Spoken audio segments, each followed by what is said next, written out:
Seja bem-vindo a mais um tempo de reflexão. Nas últimas semanas estivemos falando sobre ser discípulo no mundo em que vivemos. Conversamos sobre como Jesus fazia discípulos, e Jesus fazia discípulos quando ele ensinava as multidões. E da mesma forma, na nossa igreja, todos os domingos, quando reunimos pessoas, sejam discípulos ou não, para ouvir a palavra de Deus e perceber essa sabedoria que emana da palavra de Deus, também estamos fazendo discípulos. Mas Jesus, além das multidões, ele tinha grupos menores, onde ele nutria comunhão e aprofundava a sua fé. Próximo ano também nós vamos ter esses pequenos grupos, um espaço de consolidar amizades que te encorajam ao longo da caminhada. O pequeno grupo é um espaço onde também você pode ajudar a elucidar as dúvidas de pessoas e ter ajudas de outros irmãos na caminhada. Mas Jesus, além das multidões e dos grupos menores, também tinha encontros pessoais que normalmente eram marcados por dúvidas muito pontuais ou talvez conversas cruciais, alguns confrontos. Assim Jesus fazia discípulos, ensinando a multidão, nutrindo comunhão em pequenos grupos e tendo esses encontros pessoais de aconselhamento, de confrontos, conversas cruciais. Mas tudo isso sempre esteve vinculado à necessidade do discípulo caminhar em obediência à sabedoria de Deus. Obediência aos princípios e valores de Deus. Assim também a nossa igreja zela para que tudo o que está sendo ensinado aqui não seja somente uma informação que você recebe. Já vimos em uma reflexão que Jesus confronta pessoas que o seguem e o chamam de Senhor, Senhor, mas não fazem o que ele manda, não fazem o que ele ordena. Estes não são discípulos. Discípulos são homens e mulheres que estão no meio da multidão, ouvindo a palavra, estão nos pequenos grupos, caminhando com os outros discípulos, que mantêm encontros pessoais de aconselhamento e mentoria com discípulos um pouco mais maduros para tirar dúvidas e ajudá-los em meio à crise. Mas tudo isso visando a obediência. O discípulo de Jesus escuta a palavra de Deus não como uma informação que ele recebe, mas como um princípio e valor que ele coloca em prática em sua vida. Algo que transforma a sua existência, a existência também daqueles que estão ao seu redor. A existência da sociedade através da sua influência como sal da terra e luz do mundo. E neste ano nos deparamos com um contexto um tanto quanto diferente. Essa pandemia que chegou ao nosso país e passamos a sentir mais efetivamente quando o prédio da nossa igreja foi fechado, lá em março de 2020. A verdade é que o Covid-19 tem nos desafiado acerca de quais são as bases da nossa relação com Jesus. Podemos dizer que o Covid-19, de certa maneira, balançou a árvore. E aqueles frutos frágeis, aqueles frutos não consistentes, sucumbiram e caíram. Nós estamos no momento em que Jesus está balançando a árvore. E algumas pessoas estão ganhando consciência que, na verdade, a relação que elas tinham com Jesus não era efetivamente com o Senhor das suas vidas. Talvez elas tinham uma relação com Jesus de simpatia, assim como com a igreja de Jesus. Mas nós precisamos parar para pensar o que significa ser discípulo de Jesus. Por isso fizemos essa série passada, de mensagens sobre nova direção. E ainda mais nesse contexto que estamos vivendo. E para nos ajudar na reflexão sobre isso, vamos ler o texto de Apocalipse 12, versos 7 e 8. Houve então uma guerra nos céus. Miguel e seus anjos lutaram contra o dragão. E o dragão e os seus anjos revidaram. Mas estes não foram suficientemente fortes e assim perderam o seu lugar no céu. Essa ideia que João apresenta em Apocalipse 12, versos 7 e 8, é muito parecida com a ideia da visão de Daniel no seu livro.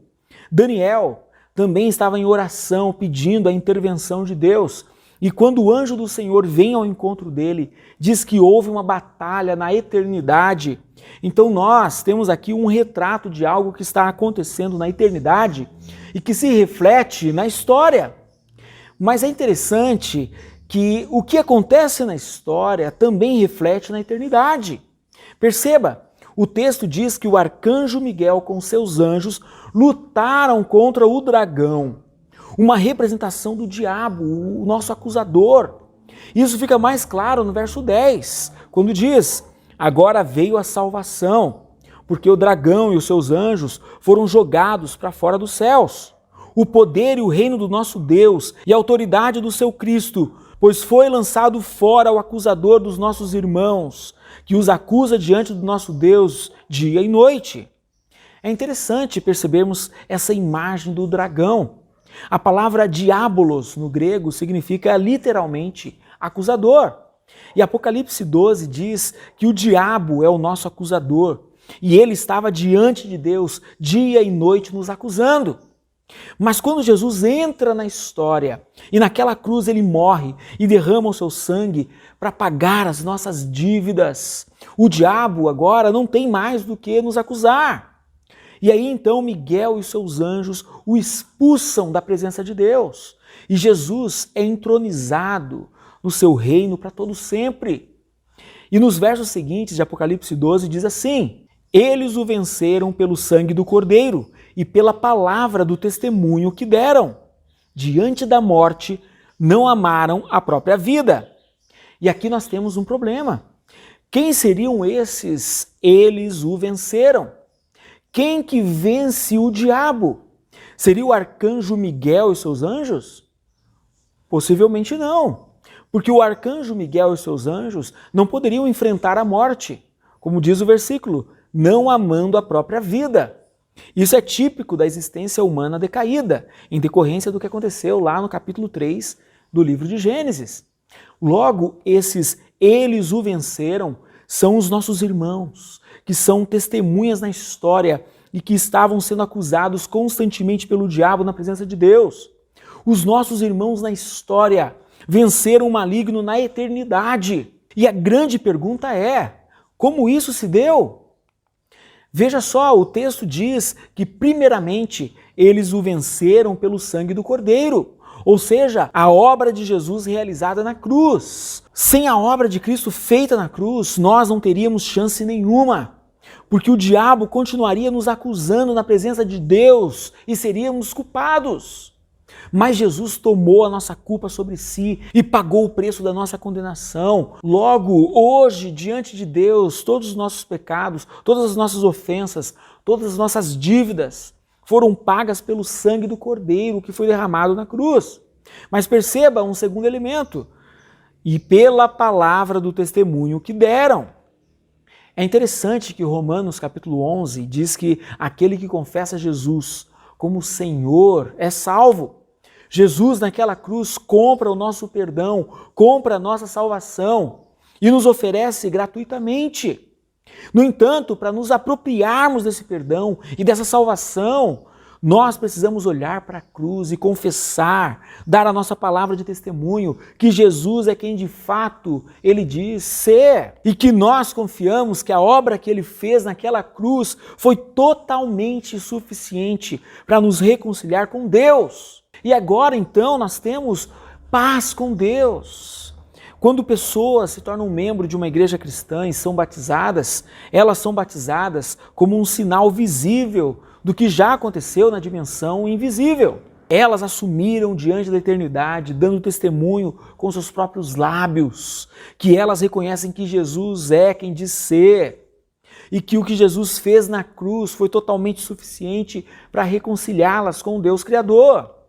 E em nossa igreja, quando nós recebemos pessoas que vêm de uma outra igreja cristã, em nossa liturgia, nós convidamos essas pessoas à frente da igreja, para que elas reafirmem a sua fé em Jesus, dando testemunho da sua crença, da sua fé, da sua confiança plena no sangue do Cordeiro.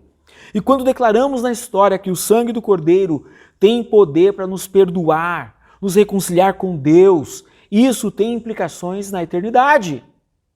O diabo e os seus anjos são derrotados, porque nós, na história, declaramos que o sangue do Cordeiro nos reconciliou com Deus. Agora o texto continua dizendo que pela palavra do testemunho que deram, ou seja, essa palavra testemunho, que para nós parece ficar restrita numa atitude verbal, ela é muito mais profunda. A palavra grega para testemunha é a palavra martírio ou martíria, de onde vem a palavra mártir. E aí nós entendemos a frase seguinte: eles deram uma palavra de testemunho que colocou em risco suas próprias vidas. Por isso João diz: diante da morte não amaram a própria vida. Os primeiros cristãos, muitos que viviam no contexto do Império Romano, passaram por dificuldades muito grandes quando afirmavam que Jesus era o Senhor da história. Jesus era o Kyrios e não o César. Muitos cristãos foram perseguidos, muitos cristãos sofreram fisicamente e muitos cristãos foram condenados à morte. Muitos cristãos na própria sociedade foram desprezados, perdendo até mesmo o direito de comprar, vender, porque eles haviam se tornado cristãos. Quando falamos essas coisas, isso nos parece algo tão distante. Mas a gente precisa perceber que essa firmeza diante da adversidade é uma marca do discípulo de Jesus. Ao longo da história, essa firmeza diante da adversidade se faz presente ainda hoje. Por exemplo, como viver nesse contexto de pandemia? Você é um discípulo de Jesus em missão e ele deu a sua vida para restaurar a nossa relação com Deus. E agora é a sua vez, em meio à adversidade, se mostrar firme, de permanecer firme e continuar vivendo com a consciência de que você é um discípulo em missão. E a pandemia não é um gap, uma pausa na história, não é um gap na missão. Nós, como discípulos, somos convidados e desafiados por Deus a permanecer firmes em meio à adversidade. Quando nós falamos de firmeza na adversidade, estamos falando de resistência em tempos de provação. E resistência em tempos de provação é manter os princípios e valores de Deus em momentos difíceis. É manter práticas espirituais em momentos que jogam contra a nossa disposição. É resistência em tempos de provação ou perseverança em meio ao sofrimento. Olha a história desse iraniano Youssef Nadarkhani, que nasceu e cresceu numa família muçulmana. Por volta ali dos seus 19 anos de idade, ele fez uma decisão que mudou por completo a trajetória da sua vida. E ele se tornou cristão num país onde não é permitido a você nem mesmo falar do evangelho. Ainda mais convertendo muçulmanos, nem muito menos um muçulmano se tornar um cristão. Por isso ele passou a ser perseguido. Ele se tornou um pastor numa comunidade local, em sua pequena cidade, em 2009, e ele é preso e acusado por apostasia. E em consequência disso, em 2010, ele é condenado à morte por enforcamento. E foi oferecido a ele 3 chances dele renunciar à fé cristã. Se ele renunciasse à fé cristã, a pena de morte seria perdoada. Mas ele se recusou a renunciar à sua fé cristã. O que aconteceu então é que em 2013, depois de muita pressão de órgãos internacionais, Youssef Nadarkhani é solto. Ele se torna um homem livre, mas por pouco tempo, porque em 2016 ele e sua esposa foram presos novamente e condenados a 10 anos de prisão. No ato dessa prisão, Youssef Nadarkhani é espancado na frente dos seus filhos. Seus filhos, hoje com cerca ali de seus 15, 17 anos, estão quase concluindo o ensino que corresponderia aqui ao ensino médio. Mas o que acontece é que os seus filhos não receberam o certificado escolar por serem cristãos.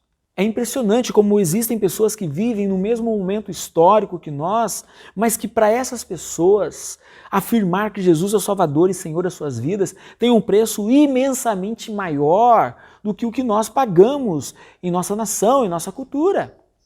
Nós estamos falando de um homem que está preso, condenado a 10 anos de prisão, um homem que tem sofrido a sua vida inteira e quando ele é solto da prisão, a primeira coisa que ele faz é se conectar a um grupo de cristãos, é voltar-se a se engajar na missão. E a pergunta é, por que para Youssef Nadarkhani ser discípulo de Jesus, estar na missão, demanda um preço tão alto? E nós achamos que ser discípulo em nossa cultura nos dá o direito de até mesmo de nos desconectarmos da igreja, de nos desconectarmos da missão, de abrirmos mão de determinados princípios e valores, pelo mero fato de que nós estamos cansados de online, nós estamos cansados, olha, tenho trabalhado muito demais. Nós precisamos resgatar o conceito da firmeza na adversidade, em nosso discipulado, em nossa fé, em nossa caminhada. E veja, quando lemos Apocalipse capítulo 12, verso 11, diz que eles, nossos irmãos, venceram pelo sangue do Cordeiro e pela palavra do testemunho que deram. Mas essa última frase impacta e ela representa bem a experiência do que significa ser discípulo para este homem, Yosef Nadarkhani, e tantos outros cristãos na atualidade ao longo da história. Diante da morte não amaram a própria vida. Diante da morte não amaram a própria vida. Você, como discípulo de Jesus, tem plena consciência de que quando você se rende a Jesus, você abre mão da sua própria vida. Você entregou a sua vida a Jesus como seu Rei e Senhor. Logo, precisamos olhar para o contexto que estamos vivendo e não podemos nos perguntar se estamos com vontade ou não de fazer. Nós temos que perguntar a Jesus o que Ele quer que nós façamos. Nós não podemos nos dar ao luxo de afirmarmos ser discípulos de Jesus, mas só fazemos aquilo que nós queremos e quando queremos. Pois quando abrimos mão da nossa vida e nos rendemos a Ele como Senhor e Rei, a partir desse momento a nossa agenda tem que ser determinada pelo que Jesus diz, e pelo que Jesus quer, e pela missão que Ele nos deu como discípulos dEle. Tudo o que fazemos é simplesmente uma forma de exercitarmos a nossa missão. E quando enfrentamos um momento como esse, de pandemia, nós precisamos olhar para a história na perspectiva de um discípulo de Jesus. Eu não posso me deixar vencer pelos meus sentimentos, de repente de desânimo, diante das circunstâncias. Eu preciso olhar firmemente para Jesus, o autor da minha fé, e deixar que o que Ele fez na cruz por mim me renove a cada dia, no meu engajamento, na minha obediência como discípulo de Jesus na história. E é importante falar sobre isso porque estamos vivendo um momento em que muitas igrejas, e a nossa igreja também está inserida nesse contexto, onde temos que agora funcionar, né, e transmitir cultos, encontros online. Temos tido também, começamos, né, os encontros presenciais. Mas o que tem me preocupado é que, ouvindo alguns irmãos aqui e ali, em algumas conversas informais, eu tenho descoberto gradativamente que alguns estão se desconectando, ou estão desconectados, estão experimentando essa desconexão. Pessoas que de repente dizem, pastor, para mim, puxa, a igreja para mim é algo que tem que funcionar no presencial, online para mim é meio complicado, tá meio difícil, olha, pequenos grupos também eu acho ruim ali, online. Quando voltar tudo normal, pastor, eu vou realmente retornar. Algumas de repente até dizem, olha, estava complicado, domingo, uma correria, e para me conectar ali no canal da igreja, e alguns até dizem, olha, eu vou assistir durante a semana, mas não assistem.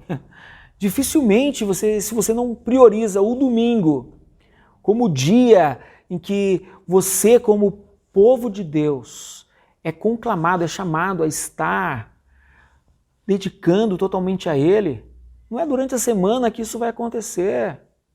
Faça uma autorreflexão. É o domingo que é preparado para estarmos todos juntos conectados. Se é o horário do culto, presencial ou online, é o momento de você priorizar isso. O problema é que 8, 9 meses já se passaram e muitas pessoas começam a sentir agora as consequências dessa desconexão, que é a fraqueza espiritual, o esfriamento do seu coração. Porque a lógica é, nós, como discípulos de Cristo, precisamos uns dos outros para nos aquecer, para nos encorajar. Quando nos isolamos, gradativamente começamos a esfriar, começamos a abandonar até mesmo as práticas espirituais diárias, da leitura da palavra, da oração, e vamos sucumbindo na nossa missão como discípulos, perdendo a capacidade de sermos luz da nossa sociedade, onde fazemos diferença. E precisamos fazer diferença como sal da terra. E mais, essa gradativa desconexão tem tido impacto em nossos filhos. Porque quando pais se desconectam, os filhos também se desconectam.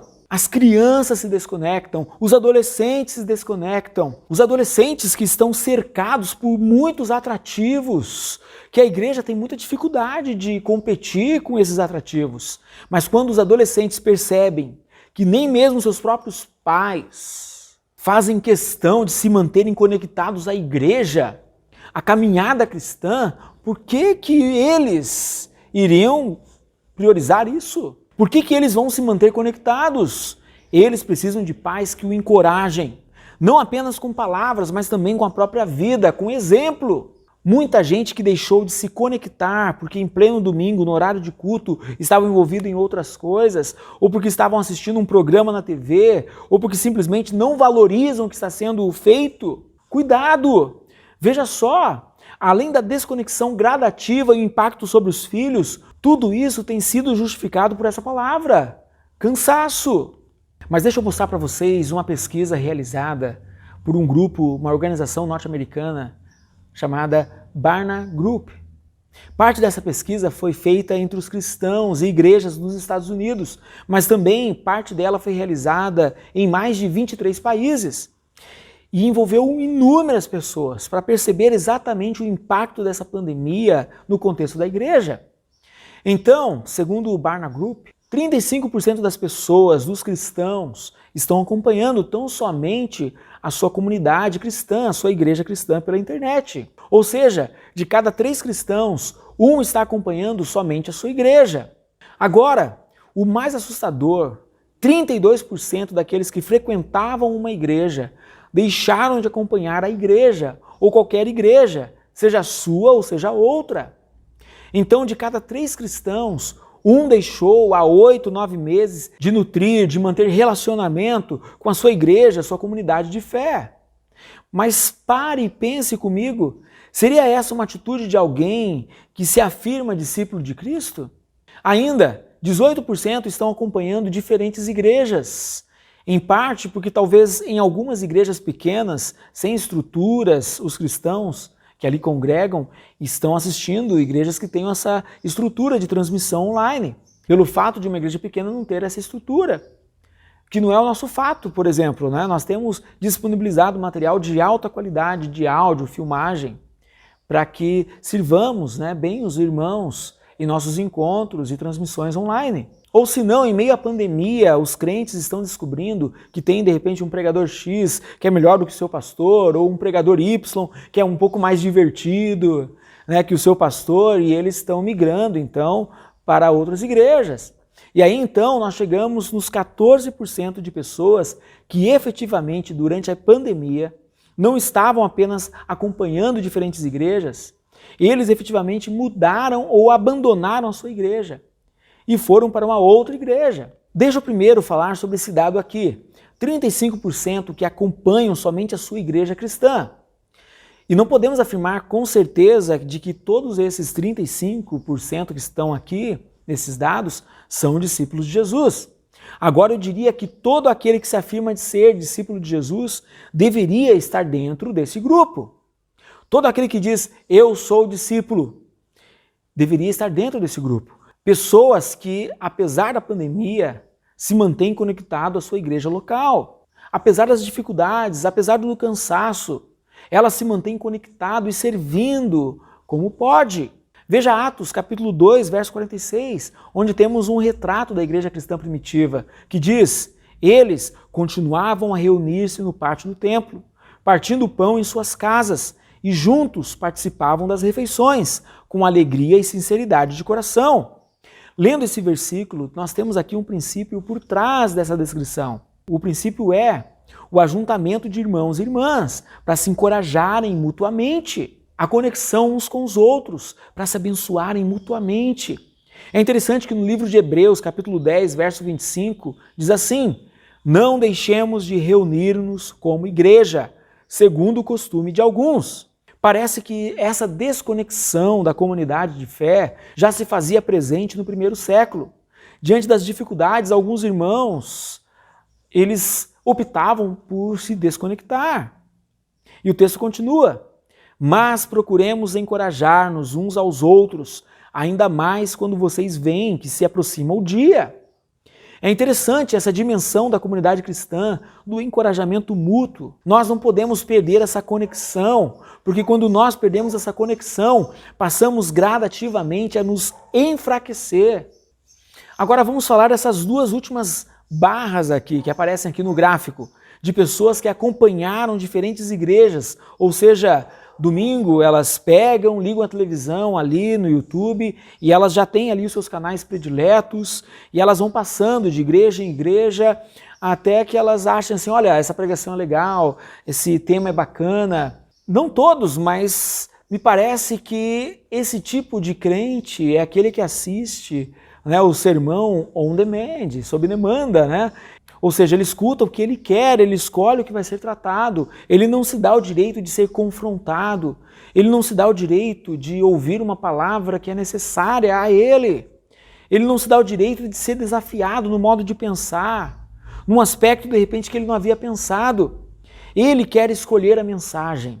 Então ele começa a escolher a igreja pelo que elas oferecem, o cardápio, né, ali posto à mesa. Nós estamos falando aqui de 32% dos cristãos, ou seja, de cada 3 cristãos, um pensa dessa maneira. E na verdade nós temos aqui uma geração de consumidores e não de discípulos. Discípulos veem a comunidade local não como um espaço meramente para ele usufruir, mas discípulos veem uma comunidade local num espaço onde eles vão servir com seus dons e talentos. Discípulos se conectam à igreja local e muitas vezes as tensões internas dessa comunidade local são usadas por Deus para trabalhar em seus corações, na sua própria alma, nas suas emoções. O discípulo de Cristo ele se conecta na igreja local não para ser servido, mas para servir. E quando ele serve outras pessoas, ele começa a se sentir realizado. Ele começa a sentir pleno, porque é para isso que nós nascemos. Para honrar a Deus, glorificar a Deus, amando acima de todas as coisas e servindo o nosso próximo, amando o nosso próximo como nós mesmos. No entanto, nós temos um crescente grupo de pessoas que se afirmam discípulos de Jesus, mas que vivem como consumidores. Mas eles não se envolvem com a igreja, eles não servem, eles não se engajam na missão, junto com a igreja local. Podemos dizer que o Covid-19 não gerou esse problema. O Covid acelerou esse processo, tornou isso mais fácil. Porque agora eu sento no sofá, eu escolho a igreja que eu vou frequentar, eu escolho a pregação que eu quero ouvir, eu escolho a música que eu quero ouvir, seja na manhã de domingo, seja à noite, né? Mas perceba, a mentalidade desses consumidores da religiosidade está muito distante desse desafio de cristãos que permanecem firmes diante da adversidade. Para esse grupo aqui, quando uma adversidade emerge, eles abrem mão. Esse grupo aqui não influencia em nada a sociedade. Esse grupo só reflete a cultura da sociedade. E mais, se eles chegassem a ponto de serem condenados à morte e fosse oferecido para eles, olha, a oportunidade de vocês serem livres dessa condenação é vocês recusarem-se, renegarem a fé de vocês. O que você acha que eles fariam diante dessa situação? Muito facilmente os consumidores não pagam esse preço. Mas o último grupo, sobre o qual eu queria gastar um pouquinho mais de tempo aqui também, é o grupo daqueles que declaram terem deixado qualquer igreja. É cerca de 1/3 dos cristãos que não estão em relacionamento com nenhuma igreja nesse momento. Interessante, a pesquisa do Barna Group divide as pessoas que foram pesquisadas por gerações. E talvez alguns de vocês estão habituados com essa terminologia, baby boomers, que normalmente está associada aí a pessoas com mais de 56 anos de idade. E os baby boomers, né, nós temos aqui 26% de pessoas que deixaram de se conectar à igreja local neste período de pandemia. Em outras palavras, de cada 4 cristãos com mais de 56 anos de idade, um deixou de se conectar com uma igreja. Provavelmente está esperando tudo voltar à normalidade para ele voltar, se é que ele vai voltar. Agora, quando pensamos na geração X, o pessoal aí dos 36 a 55 anos de idade, no meio desse pessoal, 35% deixou de acompanhar qualquer igreja. Em outras palavras, de cada 2 jovens, um não está mais acompanhando a sua igreja. Essa pesquisa nos mostra que quanto mais nova a pessoa, maior a característica da decisão de não voltar a congregar mais em uma igreja cristã. E essa pesquisa diz assim, quando perguntado a eles, o que você sente constantemente? 40% deles dizem que se sentem constantemente ansiosos, constantemente incertos em relação ao futuro, constantemente com medo de falhar. E 36% deles dizem que sentem pressão pelo sucesso. É interessante a característica dessa geração. Essa geração jovem, ela não vê na geração anterior né, a geração mais velha, uma fonte de inspiração e referência. O ponto de referência delas tem sido pessoas da mesma idade, ou talvez até mais nova que elas. Só que isso dá um certo desespero, porque se aquela pessoa que tem a mesma idade do que eu, é até mais nova do que eu, ela já alcançou um determinado sucesso, né? Um padrão de vida que eu ainda não alcancei, isso me dá desespero. E eu fico me sentindo atrasado. E isso me traz essa certa pressão pelo sucesso. Ainda é interessante como essa geração, ela também sente solidão. 65% da geração jovem afirma que durante esse processo de pandemia se sentiu em algum nível, em algum momento, sozinho. Ah, mas você vai dizer, olha, mas todo mundo se sentiu sozinho. Mas olha quando nós comparamos com as outras gerações. O pessoal ali dos 36 a 55 anos, 50%. E as pessoas idosas, 41%. Aqueles que estavam habituados a usar, lidar com o digital, são aqueles que por alguma razão se sentiram mais solitários. Este livro, intitulado Faith for Exiles, ou seja, Fé para Exilados, é um livro que trata exclusivamente do que está acontecendo com a fé dessa geração mais jovem. E esse livro diz que eles vivem numa Babilônia digital. A Babilônia digital é caracterizada por uma geração que vive numa cultura em que a fé cristã se tornou marginal. Em outras palavras, ser cristão não é mais fazer parte da maioria. Ser cristão é fazer parte de uma minoria. A cultura não é mais influenciada pelo cristianismo, mas, pelo contrário, ela é constantemente rebatida, confrontada pela cultura existente. E o que caracteriza essa Babilônia digital, essa cultura atualmente? Primeiro, esses jovens têm informação ilimitada. A internet gerou na vida deles essa possibilidade de saberem o que eles quiserem, a hora que eles quiserem e na quantidade que eles quiserem. Isso fez com que essa geração mais jovem tivesse muito mais informação do que as gerações passadas. Agora, uma outra característica dessa cultura, dessa Babilônia digital, é a ruptura com o passado. Porque eles, tendo agora muito mais informações e estarem sempre conectados a novidades, tudo que foi feito pela geração passada é considerado como ultrapassado, inadequado, como inválido. A experiência que os pais tiveram e estão tentando passar para os filhos se torna algo ilegítimo. Porque os filhos dizem assim, isso aí era no seu tempo, no meu tempo é diferente. Profissionais jovens, olhem para os profissionais que vieram antes deles, não como fonte de sabedoria, mas como fonte de técnicas e metodologias ultrapassadas. Agora, quando nós olhamos para a palavra de Deus, por exemplo, o livro de Provérbios, seria completamente inviável, dentro de uma cultura como essa, porque o livro de Provérbios nos mostra um pai passando sabedoria para o seu filho. E tantas vezes nós vemos, meu filho, eu quero passar para você a minha experiência de vida, ouça a voz da sabedoria. No entanto, essa é uma geração que, por ter uma informação ilimitada, rompe com a experiência passada. E ainda vive uma crise de autoridade, em outras palavras, essa busca por autonomia e independência. Os professores não conseguem mais exercer qualquer nível de autoridade sobre a geração mais jovem. Os pais não conseguem mais exercer qualquer tipo de autoridade em lugar nenhum. O que prevalece é o que eles desejam. Por quê? Porque eles precisam de autonomia, independência. Eles não querem ter ninguém sobre eles, porque isso não condiz com essa cultura chamada de Babilônia digital. E esse livro, então, vai tratar dessas situações. E aqui não é uma crítica aos mais jovens, mas sim uma descrição dos elementos dessa cultura, que envolve a juventude de forma geral. Como toda cultura, seja com os mais jovens, seja como os mais idosos, possuem coisas boas e possuem coisas ruins. Nós precisamos olhar para a nossa cultura e compreender o que está acontecendo e praticarmos o que o apóstolo Paulo nos desafia em Romanos capítulo 12, renovarmos a nossa mente através dos valores da palavra de Deus, os valores do reino de Deus. E assim, eu queria mostrar o que é mais assustador. E aí a gente termina. Nesse grupo de jovens que está deixando a igreja, e mais uma vez os pesquisadores mostram que essa é uma geração que já vinha deixando a igreja, e o Covid-19 não gera isso, mas o Covid-19 acelera esse processo. Segundo o livro, 22% dos jovens dessa geração são os que eles chamam de pródigos. Quem são os pródigos? Um dia eles frequentaram uma igreja e foram comprometidos com uma igreja, mas eles não são mais.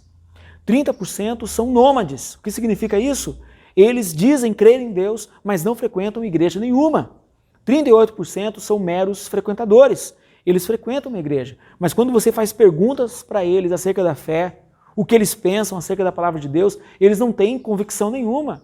Eles nem sabem definir o que de fato eles creem. A vida deles não é formatada, a vida deles não é redimensionada pelo que a palavra de Deus diz. E aí nos resta 10% do grupo que o livro chama de discípulos de Cristo. E aí chegamos no final da nossa reflexão. Mas quais são os desafios que toda essa reflexão trouxe para nós? Primeiro desafio, o desafio de manter-se firmes na fé. Se lemos em Apocalipse que discípulos de Cristo vivem na história em tempos de adversidade, prontos para obedecerem a Jesus apesar da dor, obedecerem a Jesus apesar do sofrimento, obedecer a Jesus apesar da adversidade. Eu creio que essa pandemia tem nos desafiado a resgatarmos o valor da firmeza da fé. Mas muitos estão sucumbindo ao cansaço ou às próprias vontades, de uma maneira um tanto quanto complexa. Nós precisamos olhar para a palavra de Deus e perceber o que significa de fato ser um discípulo de Jesus. O segundo desafio tem a ver com o cuidado dos filhos, e preste bem atenção nisso. Você, principalmente que é membro dessa igreja local, um líder em nossa igreja, Deuteronômio 6 diz que nós devemos ensinar a criança de manhã, à tarde e à noite. Nós devemos derramar as nossas vidas sobre os nossos filhos, devemos falar sobre os princípios e valores de Deus, andando com eles pelo caminho, ao se levantar, ao dormir. Mas o ponto que eu quero focar aqui diz respeito a você que tem crianças, filhos pequenos ou adolescentes. Eu não sei se você prestou atenção nos dados que foram passados, mas existe uma verdadeira crise de fé na juventude. Poderia dizer que esse é o tempo para você preparar o seu filho. Esse é o momento de você ensinar o seu filho a amar a Deus acima de todas as coisas. Esse é o momento de você trabalhar um pouquinho menos, quem sabe, e gastar mais tempo semeando no coração do seu filho princípios e valores da palavra de Deus. Agora é um tempo para você não deixar-se vencer pelo cansaço, dedicar um pouquinho mais de atenção ao seu filho, construindo, consolidando a fé dele. Faça isso enquanto eles estão por perto, faça isso enquanto eles querem ouvir você, enquanto eles querem estar com você. Porque eu diria que a nossa geração de crianças vai ter que viver essa realidade de fé no exílio. E essa realidade não vai ser fácil para eles. Mas eu diria também que muitos pais estão perdendo a visão de que agora é o tempo de investimento na vida dos filhos. Existem muitas coisas que você pode fazer depois, mas investir na vida dos seus filhos, você precisa fazer isso agora. Conviver, influenciar os seus filhos a seguir a Jesus. Saiba que é o mais fascinante projeto de vida que você pode ter. Terceiro desafio diz respeito à renovação da mente. E você jovem, eu sei que você está vivendo nesse contexto, nessa cultura. Como foi mostrado aqui, você faz parte de uma geração que gradativamente está ficando mais longe, mais distante de Deus a cada dia. Você não pode deixar que isso aconteça na sua vida. A começar por questionar alguns valores da cultura que te cerca. Não é o que todos fazem que determina o que você deve fazer. Mas é o que Deus diz para você que determina o que você é, o que você faz. E terminando, o último desafio. Nós precisamos resgatar a consciência da nossa missão. Nós estamos num determinado contexto e não estamos vivendo um período em que Deus nos deu férias da missão. Mesmo com os nossos prédios fechados, a igreja continuou em missão, sendo o sal da terra, a luz do mundo. O fato de nós estarmos vivendo, inseridos nessa Babilônia digital, não muda o fato de que Deus nos envia para este mundo para fazermos diferença. Por isso, querido, vamos orar, vamos colocar diante de Deus. Este é um último encontro, de formação, de liderança de 2020. Nós teremos mais encontros em 2021. Mas coloque sua vida diante do Senhor. Vamos orar por nossas famílias, pela nossa igreja. E que você possa ter uma resolução. Olha, eu vou me manter conectado com Deus nas minhas práticas espirituais, lendo a palavra de Deus, orando diariamente, priorizando os encontros, Se eu posso estar aqui domingo pela manhã, eu vou estar. Se eu posso estar à noite conectado com a minha igreja, se eu sou um membro de uma igreja, esse é o meu dever como membro. Eu preciso estar conectado com a minha igreja e Deus vai honrar você. O compromisso que você tem com Ele reflete-se com o compromisso que você tem com a comunidade de fé. Feche teus olhos, queridos. Vamos orar, vamos nos colocar diante de Deus. Pai de amor, Pai querido, nós nos colocamos diante do Senhor. Muito obrigado, Senhor, por este tempo de reflexão, onde nós estamos endireitando os nossos caminhos diante da Tua palavra, diante do que recebemos do Senhor. É a Tua voz nos direcionando, nos corrigindo, nos exortando, nos consolando, nos animando, Senhor. Pai querido, é a Tua voz que queremos ouvir e obedecer. Nos ajude, Senhor, a cada dia nos tornar cada vez mais parecidos com Jesus. Muito obrigado, Senhor, por esse tempo. Nós oramos no precioso nome de Jesus, agradecidos e com o perdão dos nossos pecados. Amém. Amém, queridos? E neste domingo nós temos um culto especial de Natal, tanto presencial às 10 horas da manhã, como também à noite às 19 horas. Nós teremos a segunda mensagem da série Não Tenha Medo. No nosso culto presencial teremos a Santa Ceia do Senhor. Que você planeje, já se prepare para dedicar este domingo para se alimentar de forma mais intensa da palavra de Deus, da presença de Deus, para trazer os seus filhos, a sua família juntos, né, a essa comunhão preciosa. Que Deus te abençoe, queridos. Grande abraço.